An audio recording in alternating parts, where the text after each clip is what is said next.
Hello friends, and സ്വപ്ന രമേശ് സ്വപ്ന ലോകം എന്ന YouTube ചാനലിലേക്ക് എല്ലാവർക്കും സ്വാഗതം. ഇന്ന് ശ്രീകൃഷ്ണ ജയന്തി ആയിട്ട് എല്ലാവരും നല്ല തിരക്കിലൊക്കെ ആയിരുന്നിട്ടുണ്ടാകുമല്ലേ. എല്ലാവരും നല്ല പോലെ ആഘോഷിച്ചു എന്നൊക്കെ വിചാരിക്കുന്നു. അപ്പോൾ ഇന്നത്തെ നമ്മുടെ വിശേഷങ്ങളിലേക്ക് കടക്കുകയാണ് കേട്ടോ. ഇന്ന് രാവിലെ തന്നെ മുത്തിന് ഭയങ്കര സന്തോഷമായിരുന്നു കേട്ടോ. മുത്തിന് ഭയങ്കര ആഗ്രഹമായിരുന്നു കൂടൽമാണിക്യം ക്ഷേത്രത്തിലേക്ക് പോകണം എന്നുള്ളത്. അപ്പോൾ രമേശനോട് ഒരുപാട് പ്രാവശ്യം പറയാറുണ്ട് കേട്ടോ അങ്ങനെ. പക്ഷെ ഇന്നാണ് അതിനൊരു സമയം വന്നെത്തിയത്. അങ്ങനെ ഞങ്ങൾ ഇരിങ്ങാലക്കുടയിലുള്ള ശ്രീ കൂടൽമാണിക്യം ക്ഷേത്രത്തിലേക്ക് അങ്ങോട്ട് പോവാണ് കേട്ടോ. അപ്പോൾ അവിടെ ശ്രീ സംഗമേശനാണ് അവിടുത്തെ ദേവൻ. അപ്പോൾ എല്ലാ കൊല്ലവും ഞാൻ കൂടൽമാണിക്യം ക്ഷേത്രത്തിൽ ഉത്സവത്തിന് പോവാറുണ്ട്, ആ വീഡിയോ ഒക്കെ ഇടാറുണ്ട് കേട്ടോ. പക്ഷേ അപ്പോഴൊന്നും അതിനുള്ളിലേക്ക് ക്ഷേത്രത്തിനകത്തേക്ക് കയറി തൊഴാനായിട്ടൊന്നും പറ്റാറില്ല കേട്ടോ, ക്ഷേത്ര ചടങ്ങുകളും മറ്റൊക്കെ ആയിട്ട്. അപ്പോൾ ഇങ്ങനെ നമ്മൾ വല്ലപ്പോഴാണ് ക്ഷേത്രത്തിനുള്ളിൽ കയറി തൊഴാനായിട്ട് ഒരു അവസരം ഉണ്ടാവുക. അപ്പോൾ എന്തായാലും ഇന്ന് പോയപ്പോൾ ഭയങ്കര സന്തോഷമാണ് കേട്ടോ. അങ്ങനെ ഞങ്ങളിത് ആ സ്റ്റാൻഡിൻ്റെ അതിലേയുള്ള റോഡിലൂടെ അങ്ങോട്ട് പോയി. അങ്ങനെ ക്ഷേത്ര കവാടമൊക്കെ കണ്ടു. പിന്നെ ഇവിടെ അങ്ങോട്ട് എത്തുമ്പോൾ ഭയങ്കര ഒരു സന്തോഷമാണ് കേട്ടോ. ഇരിങ്ങാലക്കുട എന്ന് പറഞ്ഞിട്ടുണ്ടെങ്കിൽ എനിക്ക് ഏറ്റവും പ്രിയപ്പെട്ട ഒരു സ്ഥലമാണ്. അങ്ങനെ ആ ക്ഷേത്രത്തിൻ്റെ മുൻപിൽ എത്തിയിട്ടുണ്ട് കേട്ടോ. ക്ഷേത്രത്തിന് ഉള്ളിലൊന്നും നമുക്ക് വീഡിയോ ഒന്നും പിടിക്കാനായിട്ട് സാധിക്കില്ല. അപ്പോൾ ക്ഷേത്രത്തിലൊക്കെ ഭംഗിയായിട്ട് തൊഴുതു. അതിന് ശേഷം ഏറ്റവും ഇഷ്ടപ്പെട്ടത് ഈ കുലീബിനി തീർത്ഥാണ് കേട്ടോ. ഇവിടെ കുലീബിനി മഹർഷി തപസ് ചെയ്തിരുന്നു എന്നാണ് പറയപ്പെടുന്നത്. ഈ കുളത്തിൻ്റെ ഒരു പ്രത്യേകത എന്ന് പറഞ്ഞിട്ടുണ്ടെങ്കിൽ ഒരു ആമ്പലോ ഒരു പായലോ യാതൊന്നും തന്നെ ഈ കുളത്തിൽ ഉണ്ടാവില്ല കേട്ടോ. അതുപോലെ തന്നെയാണ് നിൽക്കുക. അതുപോലെ തന്നെ ഈ ക്ഷേത്രത്തിൻ്റെ ആ ഒരു ക്ഷേത്ര പരിസരം ഉണ്ടാവില്ലേ, മുറ്റം ഭാഗം, ആ ഭാഗത്തൊന്നും ഒരു തുളസി പോലും ഇവിടെ മുളയ്ക്കില്ല. അങ്ങനെയൊക്കെയുള്ള ഐതിഹ്യങ്ങളൊക്കെ ഉണ്ട് കേട്ടോ. ഈ ക്ഷേത്രത്തിൻ്റെ മുറ്റവും ആ ഭാഗമൊക്കെ ആയിട്ട് ഒരുപാട് ഏരിയ ഉണ്ട് കേട്ടോ. അപ്പോൾ നമ്മളിങ്ങനെ നടന്ന് തൊഴുത് ഒക്കെ വരുമ്പോൾ തന്നെ കുറേ സമയം പിടിക്കുന്നു. ഒരുപാട് ആൾക്കാരുണ്ടായിരുന്നു കേട്ടോ അവിടെയൊക്കെ തൊഴാനായിട്ടൊക്കെ. ഞങ്ങൾ ആളൊഴിഞ്ഞ സ്ഥലത്തൊക്കെ നിന്ന് ഫോട്ടോയും വീഡിയോ ഒക്കെ എടുത്തതാണ് കേട്ടോ. ഇവിടെയൊക്കെ ഉത്സവത്തിന് വരുമ്പോൾ നിറയെ ദീപങ്ങളൊക്കെ കത്തിച്ചിട്ട് അടിപൊളിയായിരിക്കും കേട്ടോ. അപ്പോൾ മക്കൾക്കാണെങ്കിൽ ഭയങ്കര ഇഷ്ടമാണ് കേട്ടോ. അപ്പം ഈ കുളത്തിലാണെങ്കിൽ മത്സ്യങ്ങളൊക്കെ ഉണ്ട് കേട്ടോ. അപ്പം മീനൂട്ടൊക്കെ നടത്തുന്നുണ്ടാവുമായിരിക്കും, അതുകൊണ്ടാണ് മത്സ്യങ്ങളൊക്കെ നിൽക്കുന്നത്. നല്ല ഭംഗിയാണ് നേരിട്ട് കാണാനായിട്ട്. പച്ച നിറത്തിലാണ് കേട്ടോ വെള്ളമൊക്കെ കിടക്കുന്നത്. ഇങ്ങനെ കാണണം, എന്താ ഒരു ഭംഗിയെന്നറിയോ. നേരിട്ട് കാണുന്നതിൻ്റെ പകുതി ഭംഗി പോലും ഇങ്ങനെ ഇതിലൂടെ നോക്കുമ്പോൾ കാണുന്നില്ല കേട്ടോ. അപ്പോൾ ഈ സൈഡിലൂടെ ഇട്ടിരിക്കുന്ന വഴി എന്ന് പറഞ്ഞാൽ 2 പേർക്ക് നടക്കാനായിട്ട് പറ്റുള്ളൂ കേട്ടോ. അതുപോലെയാണ് ഈ ക്ഷേത്രക്കുളത്തിന് ചുറ്റൊരു വഴി ഇട്ടിരിക്കുന്നത്. ഇത് നമ്മൾ പ്രദക്ഷിണം ചെയ്യാനായിട്ട് ഇട്ടിരിക്കുന്നതാണ് കേട്ടോ. അപ്പോൾ ഉത്സവത്തിന് വരുമ്പോഴൊക്കെ ഇവിടെ നിറയെ ആൾക്കാരായിരിക്കും. അപ്പോൾ അതിനൊന്നും നമുക്ക് പറ്റില്ല. ഇപ്പോഴാണ് നമുക്ക് സൗകര്യപ്രദമായിട്ടൊക്കെ അങ്ങനെ കിട്ടിയത് കേട്ടോ. അങ്ങനെ ഞാനും രമേശേട്ടനും ഫോട്ടോ എടുക്കണം, മുത്തും ചിഞ്ചു ഫോട്ടോ എടുക്കുന്നത്. കാരണം നമ്മുടെ ദർശനമൊക്കെ കഴിഞ്ഞല്ലോ. പിന്നെ നമുക്കിതൊക്കെ ഇങ്ങനെ കാണുമ്പോൾ തന്നെ സന്തോഷം കൊണ്ട് ഫോട്ടോ എടുക്കാനായിട്ട് തോന്നും. ഇവിടെയൊക്കെയാണ് ഇഷ്ടംപോലെ ആനകളൊക്കെ നിരന്ന് നിന്നിട്ടുള്ള ഉത്സവമാണല്ലോ ഇവിടെ ഉണ്ടാവാറ്. അങ്ങനെ അവിടെയൊക്കെ കയറി സമാധാനവും സന്തോഷത്തോടും കൂടി വീട്ടിലെത്തിയിട്ടോ. പിന്നെ ഞാൻ സേമിയോ പായസം ഉണ്ടാക്കാനായിട്ട് പോവാണ് കേട്ടോ. അങ്ങനെ സേമിയോ പായസമൊക്കെ നല്ല രീതിക്ക് കുറുകി വന്നിട്ടുണ്ട് കേട്ടോ. ഇനി അതിലേക്ക് മുന്തിരിയും ഇതൊക്കെ അങ്ങോട്ട് വറുത്തങ്ങോട്ട് ഇടണം. അത് എന്തിനാണ് ഇന്ന് ഉണ്ടാക്കുന്നതെന്ന് വെച്ചിട്ടുണ്ടെങ്കിൽ ഇന്ന് കണ്ണൻ്റെ പിറന്നാളല്ലേ. കണ്ണന് പായസം വെച്ച് നമുക്ക് നേദിക്കണം, അതിന് വേണ്ടിയിട്ടാണ് കേട്ടോ. അപ്പോൾ നമ്മുടെ വീട്ടിലെ മുല്ലപ്പൂവൊക്കെ പറിച്ച് സൂചി വെച്ചും കഴിഞ്ഞ് കോർത്ത് മുത്തൊരു മാലയൊക്കെ ഉണ്ടാക്കി കണ്ണന് ഇട്ടിട്ടുണ്ട് കേട്ടോ. പിന്നെ ഞങ്ങൾ കാത്തിരിപ്പാണ് കേട്ടോ. കാരണം ഉച്ച തിരിഞ്ഞ് ഇതിലെ ഘോഷയാത്ര വരും നമ്മുടെ വീടിൻ്റെ പടിക്കൽ ഇവിടെ കേട്ടോ. അപ്പോൾ നമ്മുടെ കോഴിമക്കളെ കഴിച്ചൊക്കെ വിട്ടിട്ടുണ്ട്. പിന്നെ ഞാൻ ഇപ്പോൾ ഒന്നും ഘോഷയാത്ര വരാൻ ഇനിയും സമയമുണ്ട്. അപ്പോൾ ആ സമയം കൊണ്ട് നമ്മുടെ തോട്ടത്തിലൊക്കെ ഒന്ന് നടന്നതാണ് കേട്ടോ. അപ്പോൾ 2-3 വഴുതനങ്ങ നമുക്ക് പറിക്കാറായി നിൽക്കുന്നുണ്ട് കേട്ടോ. പച്ചയുണ്ട്, കാപ്പിയൊക്കെ ഉണ്ട് കേട്ടോ. അപ്പോൾ ഞാനത് പറിക്കാൻ പോയപ്പോൾ കോഴിമക്കൾ ഒരു സൈഡിലേക്ക് ഒതുങ്ങി നിന്നു കേട്ടോ. അങ്ങനെ 3 എണ്ണം പറിച്ചെടുത്തിട്ടുണ്ട് കേട്ടോ. പിന്നെ ഞാൻ ഇടയ്ക്കിടയ്ക്ക് ഗേറ്റിൻ്റെ അവിടെ പോയി ഇങ്ങനെ നോക്കൂ കേട്ടോ. ഈശ്വര ഘോഷയാത്ര വന്നാവോ എന്നൊക്കെ അങ്ങനെ നോക്കിയതാ. അങ്ങനെ ഘോഷയാത്രയൊക്കെ എങ്ങനെ വരാണ് കേട്ടോ. പെട്ടെന്നാണ് അവർ പാസ് ചെയ്തത് കേട്ടോ. അപ്പോൾ ഞാൻ മൊബൈൽ എടുക്കാൻ വേണ്ടി വീട്ടിലേക്ക് ഓടിക്കയറി.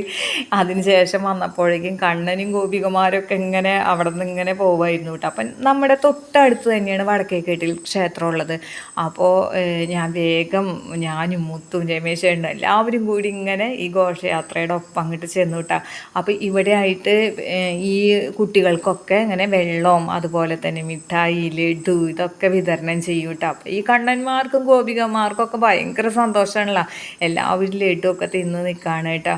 അപ്പോൾ അമ്മമാരായിട്ടുള്ള ആൾക്കാരൊക്കെ എന്ന് പറഞ്ഞാൽ ഈ കുഞ്ഞു കണ്ണന്മാരായിട്ട് അലങ്കരിച്ച് വന്നിരിക്കുന്ന ആ കുഞ്ഞുങ്ങളെയൊക്കെ എന്തായാലും എടുത്ത് നിൽക്കുക തന്നെ വേണം കേട്ടോ. അവർ തന്നെയൊന്നും നിൽക്കൊന്നുമില്ല. കാരണം എന്ന് വെച്ചിട്ടുണ്ടെങ്കിൽ കുറേ വഴിയുണ്ട് കേട്ടോ. അപ്പോൾ ഇത് എവിടെ നിന്നാണ് ഘോഷയാത്ര വരുന്നതെന്ന് പറഞ്ഞിട്ടുണ്ടെങ്കിൽ പാമ്പുമേക്കാട്ട് ക്ഷേത്രത്തിൻ്റെ ഓപ്പോസിറ്റ് കൃഷ്ണൻ്റെ അമ്പലമുണ്ട്. അപ്പോൾ അവിടെ നിന്നാണ് ഈ ഘോഷയാത്ര ഇതിലേ വന്നിരിക്കുന്നത് കേട്ടോ. അപ്പോൾ അതാ ഒരു കണ്ണൻ്റെ ആ ലഡു തിന്നുന്നതാണ് കാണുന്നത് കേട്ടോ. നല്ല രസമുണ്ട് ഇതൊക്കെ കണ്ടുകൊണ്ടിരിക്കാൻ. പിന്നെ ഇങ്ങനെ കാഴ്ചകളൊക്കെ കണ്ട് നിൽക്കുമ്പോൾ അതേ നല്ല അടിപൊളി നൃത്തമാണ് കണ്ണനും ഗോപികമാരുമായിട്ട് കളിക്കുന്നത് കേട്ടോ. നല്ല അടിപൊളി പാട്ടൊക്കെ വെച്ചിട്ടാണ് കളിക്കുന്നത്. ഡാൻസ് മാഷൊക്കെ പഠിപ്പിച്ച് അങ്ങനെയൊക്കെയാണ് ഇവർ എല്ലാ പ്രാവശ്യവും ഡാൻസൊക്കെ ചെയ്യുക കേട്ടോ. അപ്പോൾ നമുക്ക് ഈ കോപ്പിറൈറ്റ് ഇഷ്യൂ കാരണം നമുക്ക് അതിൻ്റേതായ സോങ്ങൊന്നും കൊടുക്കാനായിട്ട് പറ്റില്ല കേട്ടോ. അപ്പോൾ ഷോർട്ട് വീഡിയോയിൽ ഞാൻ കൊടുത്തിട്ടുണ്ട് കേട്ടോ. അതിനൊന്നും ഒരു പ്രശ്നമില്ലല്ലോ. അപ്പോൾ അതുകൊണ്ട് ഞാനൊരു 2-3 വരി അതിൽ അങ്ങനെ കൊടുത്തിട്ടുണ്ട് കേട്ടോ. അപ്പോൾ ലോങ് വീഡിയോയ്ക്ക് നമുക്കതൊന്നും കൊടുക്കാനായിട്ട് സാധിക്കില്ല. അപ്പോൾ നല്ല സുന്ദരിമാരും അതുപോലെ കണ്ണനെയൊക്കെ കണ്ടു കഴിഞ്ഞിട്ടുണ്ടെങ്കിൽ അത്ര സുന്ദരനായിട്ട് മേക്കപ്പൊക്കെ ഇട്ടൊക്കെയാണ് കേട്ടോ. നല്ല ഭംഗിയുണ്ടായിരുന്നു കാണാനായിട്ട് കേട്ടോ. അങ്ങനെ ഘോഷയാത്ര പോയി കഴിഞ്ഞപ്പോൾ ഞാനും മുത്തും കൂടി വണ്ടി എടുത്തും കഴിഞ്ഞ് അഷ്ടമിച്ചിറ മഹാദേവ ക്ഷേത്രത്തിലേക്ക് വന്നു കേട്ടോ. അപ്പോൾ അവിടെ എത്തിയപ്പോഴേക്കും അവിടുത്തെ പരിപാടികളൊക്കെ ഒരുവിധം കഴിഞ്ഞിരിക്കുകയാണ്. അതായത് കണ്ണനും ഗോപികമാരും ഒന്നും അങ്ങോട്ട് കാണാനായിട്ട് പറ്റിയില്ല കേട്ടോ. ഘോഷയാത്ര വന്ന് കയറി കഴിഞ്ഞിട്ടുണ്ടായിരുന്നു. എങ്കിലും ആ ക്ഷേത്രം ഇങ്ങനെ തിരിയൊക്കെ കത്തിച്ച് നല്ല ഭംഗിയായിട്ട് നിൽക്കായിരുന്നു കേട്ടോ. അപ്പോൾ ഞാൻ അയ്യോ എല്ലാ ചടങ്ങും കഴിഞ്ഞു എന്ന് വിചാരിക്കുമ്പോഴാണ് അവിടെ ഉറി കെട്ടുന്നത് കണ്ടത് കേട്ടോ. അപ്പോൾ ഉറിയടി മത്സരം നടക്കാനായിട്ട് പോകുന്നേ ഉള്ളൂ കേട്ടോ. അപ്പോൾ ആൾക്കാരൊക്കെ ഇങ്ങനെ ആ ഒരു ഘോഷയാത്ര സമാപിച്ചതിൻ്റെ ആ ഒരു ഇതിൽ അങ്ങോട്ടും ഇങ്ങോട്ടും പരസ്പരം സംസാരിച്ചൊക്കെ ഇങ്ങനെ നിൽക്കുകയാണ് കേട്ടോ. അപ്പോൾ ചിലരിങ്ങനെയായിരിക്കുമല്ലേ, ശ്രീകൃഷ്ണ ജയന്തിക്ക് മാത്രം നാട്ടിൽ വരുന്ന ആൾക്കാർ, അല്ലെങ്കിൽ അപ്പോൾ മാത്രം നമ്മൾ കണ്ടുമുട്ടുന്നവർ, അങ്ങനെയൊക്കെ ഉണ്ടാവുമല്ലോ. അങ്ങനെ പരിചയക്കാരൊക്കെ അങ്ങോട്ടും ഇങ്ങോട്ടൊക്കെ സംസാരിച്ച് നിൽക്കുമ്പോൾ ഞാനും കണ്ടു കേട്ടോ. എൻ്റെ മുൻപത്തെ ഒരു സ്റ്റുഡൻറ്റിനെ കണ്ടു. അപ്പോൾ ഞങ്ങളൊക്കെ സംസാരിച്ച് നിന്നു കേട്ടോ. അപ്പോൾ മുത്ത് ഇങ്ങനെ ഉണ്ണിയപ്പം ഇവിടെ വിതരണം ചെയ്യുന്നുണ്ടായിരുന്നു. അതൊക്കെ വാങ്ങി കഴിഞ്ഞ് കഴിച്ചതാണ് കേട്ടോ. പിന്നെ ഞങ്ങൾ അവിടെ നിന്ന് കുറച്ച് നേരം കണ്ടതിന് ശേഷം ഞങ്ങൾ ഈ ഘോഷയാത്ര, നമ്മുടെ പടിക്കലൂടെ പോയിട്ടുള്ള ഘോഷയാത്ര സമാപിക്കുന്ന പാമ്പുമേക്കാട്ട് ക്ഷേത്രത്തിൻ്റെ ഓപ്പോസിറ്റായിട്ടുള്ള കൃഷ്ണൻ്റെ ക്ഷേത്രത്തിലേക്ക് ഞാനും മുത്തും കൂടി പോയി കേട്ടോ. എന്നിട്ട് അവിടെയൊക്കെ തൊഴുതു. ഇവിടെയാണെങ്കിൽ ഇപ്പോഴൊന്നും ഇവിടുത്തെ പരിപാടികൾ സമാപിച്ചിട്ടില്ല കേട്ടോ. അപ്പോൾ ഇങ്ങനെ ആ മതിലിലൊക്കെ ഇങ്ങനെ തിരികളൊക്കെ കത്തിച്ച് വെച്ചിരിക്കുന്നത് കാണാനായിട്ട് എന്താ രസം എന്നറിയോ. ഇവിടുത്തെ ദേവൻ എന്ന് പറഞ്ഞാൽ കൃഷ്ണൻ തന്നെയാണ് കേട്ടോ. അപ്പോൾ ശ്രീകൃഷ്ണ ജയന്തിയായിട്ട് കൃഷ്ണനെ തൊഴാനായിട്ട് സാധിച്ചു. നമുക്ക് ഗുരുവായൂർ പോകാനായിട്ട് സാധിച്ചില്ല കേട്ടോ. അപ്പോൾ അതുകൊണ്ട് തന്നെ നമുക്ക് ഇവിടെ അടുത്തുള്ള ക്ഷേത്രത്തിലെ കൃഷ്ണൻ്റെ ക്ഷേത്രത്തിൽ കയറി നമുക്ക് തൊഴാനൊക്കെ ആയിട്ട് സാധിച്ചതിന് ഭയങ്കര സന്തോഷം തോന്നിയിട്ടാണ്.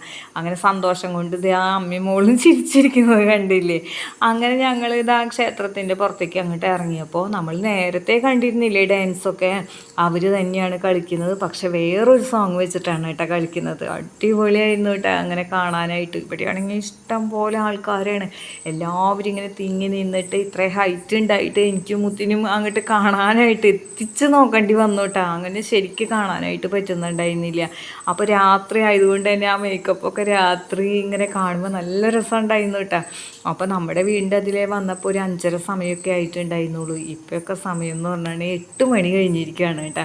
അപ്പോൾ ഇന്നെന്ന് പറഞ്ഞാൽ നമുക്ക് പേടിയൊന്നുമില്ല കേട്ടോ. ഏത് ക്ഷേത്രത്തിൽ പോയാലും നിറയെ ആൾക്കാരും അതുപോലെ കണ്ണനും ഗോപികമാരും ഒക്കെ ഉണ്ട്. അതുകൊണ്ട് തന്നെ ഒരു ഭയം എന്ന് പറയുന്നത് ഇല്ല കേട്ടോ. ഞാനും മുത്തും ഒരു അമ്പലം കഴിഞ്ഞാൽ മറ്റൊരെണ്ണം അങ്ങനെ ഞങ്ങൾ പോയിക്കൊണ്ടിരിക്കുകയായിരുന്നു കേട്ടോ. അപ്പോൾ ഇന്നത്തെ ഈ ശ്രീകൃഷ്ണ ജയന്തി അങ്ങനെ അടിച്ച് പൊളിച്ച് നമ്മൾ ആഘോഷിച്ചു കേട്ടോ. അപ്പോൾ എനിക്കിതിലിങ്ങനെ കണ്ണനെ കണ്ടപ്പോൾ തുടങ്ങി ഞാൻ മുത്തിനോട് പറയുകയാണ് കേട്ടോ, എനിക്കൊരു ഫോട്ടോ എടുക്കണം എന്ന് പറയായിരുന്നു കേട്ടോ. അങ്ങനെ ഈ ഡാൻസൊക്കെ കഴിയുന്നതും കാത്തു ഞാൻ നിന്നു. അതിന് ശേഷം ഞാൻ അതിലെ കണ്ണൻ ആയിട്ട് നിൽക്കുന്ന കുട്ടീനെ അങ്ങോട്ട് വിളിച്ചു കഴിഞ്ഞിട്ട് ഒരു ഫോട്ടോ എടുത്തോട്ടെ എന്ന് ചോദിച്ചു. അങ്ങനെ ഞങ്ങൾ ഫോട്ടോ ഒക്കെ എടുത്തു കേട്ടോ. അപ്പോൾ എനിക്ക് ഭയങ്കര സന്തോഷമായി. അപ്പോൾ ഇവിടെ നിന്ന് പായസമൊക്കെ കിട്ടിയിട്ടുണ്ടായിരുന്നു. പായസവും ഉണ്ണിയപ്പവും ഒക്കെ കിട്ടിയിരുന്നു. അപ്പോൾ നമ്മൾ അഷ്ടമിച്ചിറയിൽ നിന്ന് പായസമൊക്കെ കുടിച്ചതാണ്. അതുകൊണ്ട് തന്നെ ഇവിടുത്തെ ഉണ്ണിയപ്പമൊക്കെ കിട്ടിയ വഴി തന്നെ ഞാൻ അത് ചിഞ്ചു വന്നിട്ടുണ്ടായിരുന്നില്ല, രമേശ് ചേട്ടനും വന്നിട്ടുണ്ടായില്ല, അവർക്കായിട്ട് എടുത്തു വെച്ചു കേട്ടോ. അപ്പോൾ വീട്ടിൽ ചെല്ലുമ്പോൾ അവർക്ക് കൊടുക്കാമല്ലോ. അങ്ങനെ ആ കണ്ണൻ്റെ കൂടെ നിന്നൊരു ഫോട്ടോ എടുത്ത സന്തോഷത്തിലായിരുന്നു ഞാൻ കേട്ടോ. അപ്പോൾ ഇന്ന് ശ്രീകൃഷ്ണ ജയന്തി ആയിട്ട് മനസ്സൊക്കെ നിറഞ്ഞ് വളരെ സന്തോഷത്തിലായിരുന്നു കേട്ടോ ഞാൻ. അപ്പോൾ എല്ലാവരെയും കൃഷ്ണൻ അനുഗ്രഹിക്കട്ടെ. എല്ലാവർക്കും ജീവിതത്തിൽ സന്തോഷവും സമാധാനവും ഒക്കെ ഭഗവാൻ കൊണ്ട് തരട്ടെ എന്ന് ആശംസിക്കുകയാണ് കേട്ടോ. അപ്പോൾ ഇന്നത്തെ ഈ മധുരമനോഹരമായ കാഴ്ചകളൊക്കെ മനസ്സിൽ വെച്ചുകൊണ്ട് ഇന്നത്തെ വീഡിയോ ഇവിടെ വെച്ച് നിർത്താണ് കേട്ടോ. ഇഷ്ടപ്പെട്ടാൽ നിങ്ങൾ ലൈക്ക് ചെയ്യാനും കമൻറ്റ് ചെയ്യാനും ഷെയർ ചെയ്യാനും മറന്നു പോകരുത്.